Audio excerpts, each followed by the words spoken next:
Majjhima Nikaya. Middle-length Discourses. Translated by Bhikkhu Thanissaro. MN 58. Abhaya Sutta, to Prince Abhaya. On right speech. I have heard that on one occasion the Blessed One was staying near Rajagaha in the bamboo grove, the squirrel's sanctuary. Then Prince Abhaya went to Tathagata and on arrival, having bowed down to him, sat to one side. As he was sitting there, Tathagata said to him, "Come, now, Prince. Refute the words of Gautama the contemplative, and this admirable report about you will spread afar." The words of Gautama the contemplative, so mighty, so powerful, were refuted by Prince Abhaya. But how, venerable sir, will I refute the words of Gautama the contemplative, so mighty, so powerful? Come now, Prince. Go to Gautama the contemplative and on arrival say this, Lord, would the Tathagata say words that are unendearing and disagreeable to others? If Gautama the contemplative, thus asked, answers, the Tathagata would say words that are unendearing and disagreeable to others, then you should say, then how is there any difference between you, Lord, and run-of-the-mill people? For even run-of-the-mill people say words that are unendearing and disagreeable to others. But if Gautama the contemplative, thus asked, answers, the Tathagata would not say words that are unendearing and disagreeable to others, then you should say, then how, Lord, did you say of Devdatta that Devdatta is headed for destitution, Devdatta is headed for hell, Devdatta will boil for an eon, Devdatta is incurable? For Devdatta was upset and disgruntled at those words of yours. When Gautama the contemplative is asked this two-pronged question by you, he won't be able to swallow it down or spit it up. Just as if a two-horned chestnut one were stuck in a man's throat, he would not be able to swallow it down or spit it up. In the same way, when Gautama the contemplative is asked this two-pronged question by you, he won't be able to swallow it down or spit it up. Responding, as you say, Venerable Sir, Prince Abhaya got up from his seat, bowed down to Tathagata, circumambulated him, and then went to the Blessed One. On arrival, he bowed down to the Blessed One and sat to one side. As he was sitting there, he glanced up at the sun and thought, today is not the time to refute the Blessed One's words. Tomorrow in my own home I will overturn the Blessed One's words. So he said to the Blessed One, may the Blessed One, together with 3 others, acquiesce to my offer of tomorrow's meal. The Blessed One acquiesced with silence. Then Prince Abhaya, understanding the Blessed One's acquiescence, got up from his seat, bowed down to the Blessed One, circumambulated him, and left.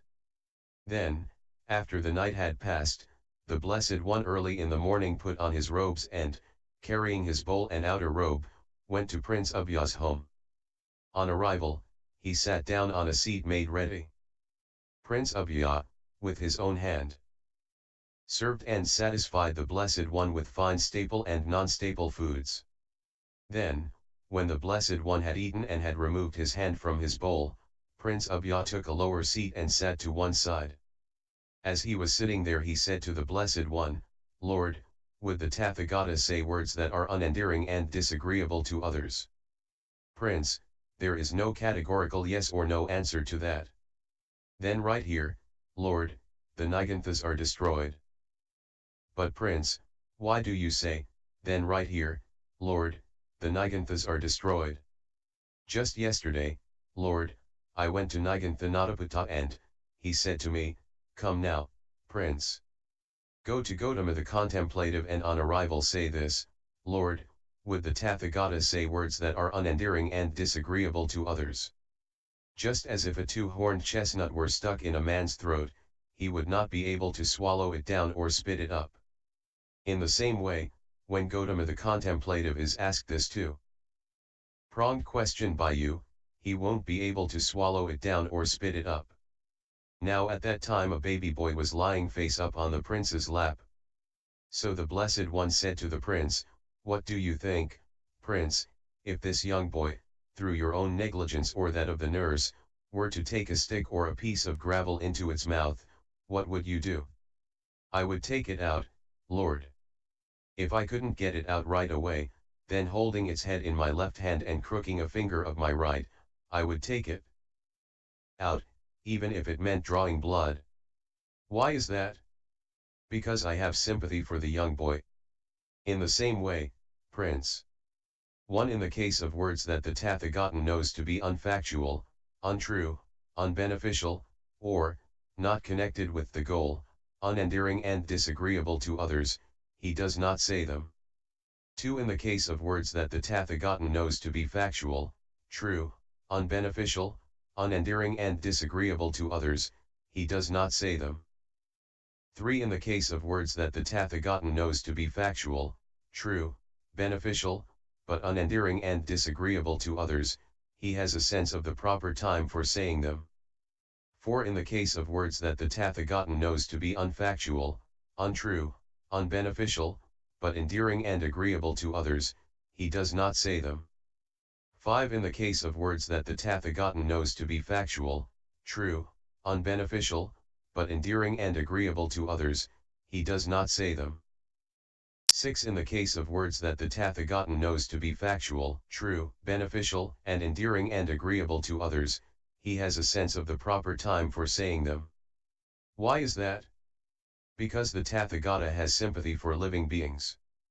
Lord, when wise nobles or Brahmans, householders, or contemplatives, having formulated questions, come to the Tathagata and ask him, does this line of reasoning appear to his awareness beforehand? If those who approach me ask this, I, thus asked, will answer in this way, or does the Tathagata come up with the answer on the spot? In that case, Prince, I will ask you a counter question. Answer as you see fit. What do you think? Are you skilled in the parts of a chariot? Yes, Lord. I am skilled in the parts of a chariot. And what do you think, when people come and ask you, what is the name of this part of the chariot, does this line of reasoning appear to your awareness beforehand? If those who approach me ask this, I, thus asked, will answer in this way, or do you come up with the answer on the spot? Lord, I am renowned for being skilled in the parts of a chariot. All the parts of a chariot are well known to me. I come up with the answer on the spot. In the same way, Prince, when wise nobles or Brahmans, householders, or contemplatives, having formulated questions, come to the Tathagata and ask him, he comes up with the answer on the spot. Why is that? Because the property of the Dhamma is thoroughly penetrated by the Tathagata. From his thorough penetration of the property of the Dhamma, he comes up with the answer on the spot. 2. When this was said, Prince Abhaya said to the Blessed One, Magnificent, Lord. Magnificent. Just as if he were to place upright what was overturned, to reveal what was hidden, to show the way to one who was lost, or to carry a lamp into the dark so that those with eyes could see forms, in the same way has the Blessed One, through many lines of reasoning, made the Dhamma clear. I go to the Blessed One for refuge. To the Dhamma, and to the Sangha of monks. May the Blessed One remember me as a lay follower who has gone to him for refuge, from this day forward, for life. Notes. 1. A two-horned chestnut is the nut of a tree, Tripa bicornis, growing in South and Southeast Asia. Its shell looks like the head of a water buffalo, with two nasty, curved horns sticking out of either side. 2. This statement is apparently related to the more abstract statement in N 4.24, that what the Tathagata knows is not established in him. In other words, he does not define himself or the awakened mind in terms of knowledge or views, even concerning the Dhamma, although the knowledge that led to his awakening is fully available for him to draw on at any time. See also, N 4.24, N 4.42, N 4.183. Translator's Introduction. In this discourse, the Buddha shows the factors that go into deciding what is and is not worth saying. The main factors are three: whether or not a statement is true, whether or not it is beneficial, and whether or not it is pleasing to others. The Buddha himself would state only those things that are true and beneficial, and would have a sense of time for when pleasing and unpleasing things should be said. Notice that the possibility that a statement might be untrue yet beneficial is not even entertained. This discourse also shows, in action, the Buddha's teaching on the 4 categories of questions and how they should be answered, CN 4.42. The prince asks him 2 questions, and in both cases he responds first with a counter-question, before going on to give an analytical answer to the first question and a categorical answer to the second. Each counter-question serves a double function, to give the prince a familiar reference point for understanding the answer about to come, and also to give him a chance to speak of his own intelligence and good motives.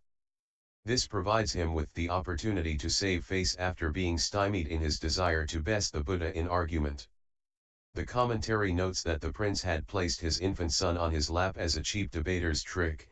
If the Buddha had put him in an uncomfortable spot in the debate, the prince would have pinched his son, causing him to cry and thus effectively bringing the debate to a halt. The Buddha, however, uses the infant's presence to remove any sense of a debate and also to make an effective point.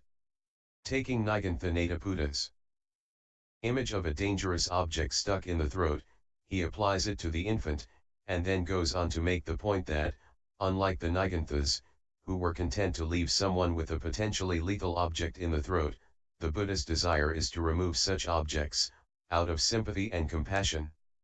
In this way, he brings the prince over to his side, converting a potential opponent into a disciple.